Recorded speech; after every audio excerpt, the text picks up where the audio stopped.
암 중에서 침묵의 암이라고 불리는 것이 바로 대장암입니다. 암이 커져서 장이 막힐 정도가 되면 그제서야 통증이 나타나는 경우가 많기 때문이에요. 그래서 건강검진을 갔을 때 우연히 발견하는 경우가 많은 것이 대장암입니다.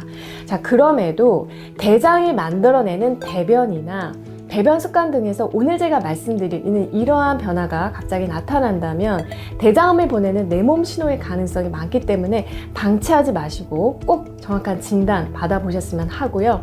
혹 암이 아니다 하더라도 이러한 증상들은 이 장 건강이 무너지고 있음을 나타내는 경고 신호이기 때문에 여러분 꼭 관리가 필요합니다.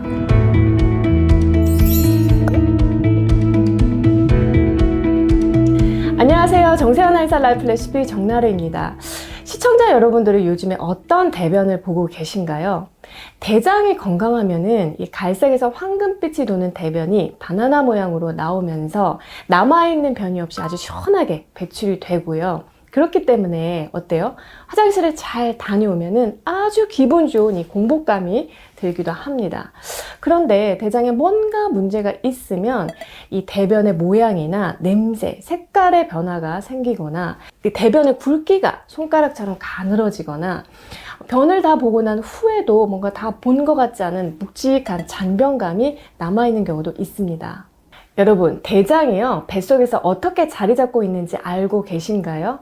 이 소장의 끝부분이 하복부에서 시작해서 위로 올라갔다가 꺾여져서 가로질러서 갔다가 다시 꺾여져서 하복부 쪽으로 내려갔다가 직장으로 연결돼서 항문으로 이어지게 됩니다.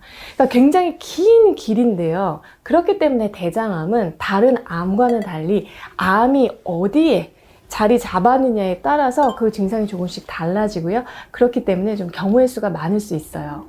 그 중에서 보통 대장암이 생기면요, 가장 두드러지게 나타날 수 있는 증상 중에 하나가 바로 대변의 냄새입니다. 본인은 잘 모를 수도 있는데요. 이 대장암 환자의 가족분들이 뭐라고 하시냐면은 대장암 진단을 받기 전부터 이 대변에서 정말 지독한 악취가 나서 다음 사람이 화장실을 사용하기 힘들 정도였다는 얘기를 많이 하세요. 냄새는 사람마다 조금씩 다를 수 있지만 뭐 두부 썩는 냄새, 생선 썩는 냄새 같은 썩은 냄새가 나게 되고요. 일상생활 속에서 방귀 냄새 또한 비슷한 악취를 풍기게 됩니다. 이 대변의 냄새는요, 먹은 음식이나 또 이 장내 유익균의 상태에 따라서 그때그때 달라질 수 있지만 만약에 썩은 냄새가 계속 된다면은 혹시 이 대장에 무슨 문제가 있는 건 아닌지 반드시 확인해 볼 필요가 있어요. 대장암이 보내는 내 몸 신호 두 번째는요, 빈혈입니다. 자, 이 빈혈은 대변으로 피가 새어나가면서 나타나는 증상이에요. 이 대변으로 피가 새는 혈변은요, 눈에는 보이지 않는 혈변일 수도 있고요, 또 육안상으로 직접 볼 수 있는 혈변일 수도 있습니다.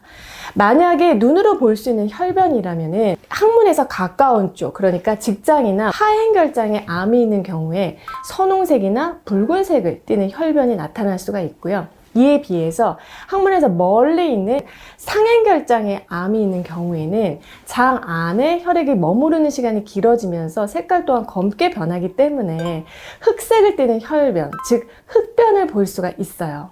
그런데 대변에서 피가 나오는 증상은 이 식도암이나 식도출혈, 치질, 혹은 이 항문의 조직이 찢어지는 치열 같은 여러 가지 이유에 의해서도 생길 수가 있기 때문에 무조건 암은 아니고요.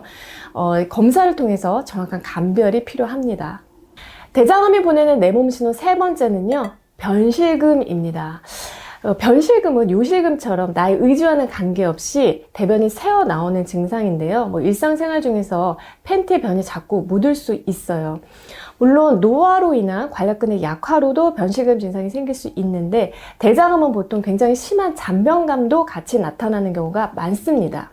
그래서 배변 후에도 뭔가 시원하지가 않고 변이 남아있는 것 같은 찝찝한 느낌이 계속되는 건데요.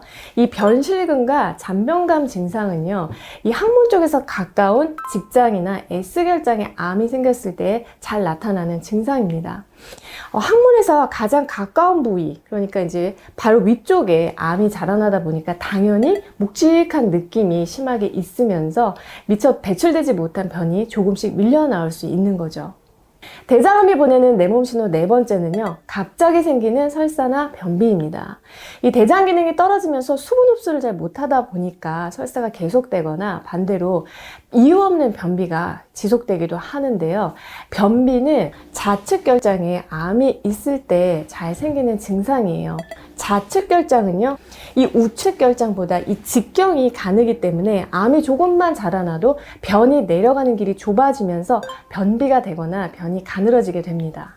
따라서 식사 습관이나 철분제, 복용, 다이어트, 유무 등 일상생활에서 크게 달라진 점이 없는데도 갑자기 대변이 가늘어지거나 변비가 지속이 된다면 문제점이 무엇인지 확인해 볼 필요가 있습니다. 자, 이 밖에도 대장암이 생기면 복통, 옆구리, 허리, 그리고 이 서해부에 통증이 생길 수가 있고요. 소화가 잘 안 되거나 방광이 눌리면서 배뇨장애 같은 증상이 생기거나, 또 암은 우리 몸의 영양분을 굉장히 많이 뺏어가기 때문에 이유 없이 피곤하고 이유 없이 식욕이 떨어지고 또 체중이 변하는 등 이런 전신 증상이 동반될 수가 있거든요. 그래서 이런 전체적인 컨디션도 잘 체크해 보셔야 해요. 그런데요, 대장암이 생기기 약 10년 전부터 우리 몸에 나타나는 신호가 있습니다. 바로 용종인데요. 용종은 이 대장의 점막 일부분이 부풀어져서 자라나는 거죠.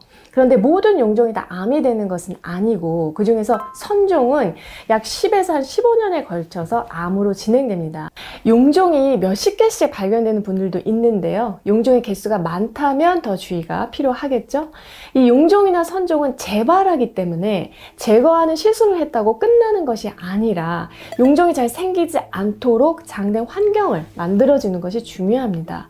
그러기 위해서는 일상생활에서 어떻게 해야 돼요? 당연히 음주, 그리고 흡연은 피해야 하고요.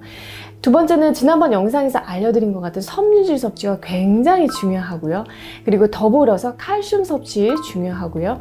지나친 고단백식이나 고지방식이는 피해 주셔야 합니다. 여러분, 오늘 내용이 도움이 되셨나요? 대변은 대장의 건강을 반영하는 중요한 척도이기 때문에 항상 건강한 대변을 볼 수 있도록 관리가 필요하고요. 올해도 정나래와 함께 건강한 장을 위한 좋은 습관들 많이 만들어 가셨으면 합니다. 저는 다음에 또 좋은 내용으로 찾아뵐게요.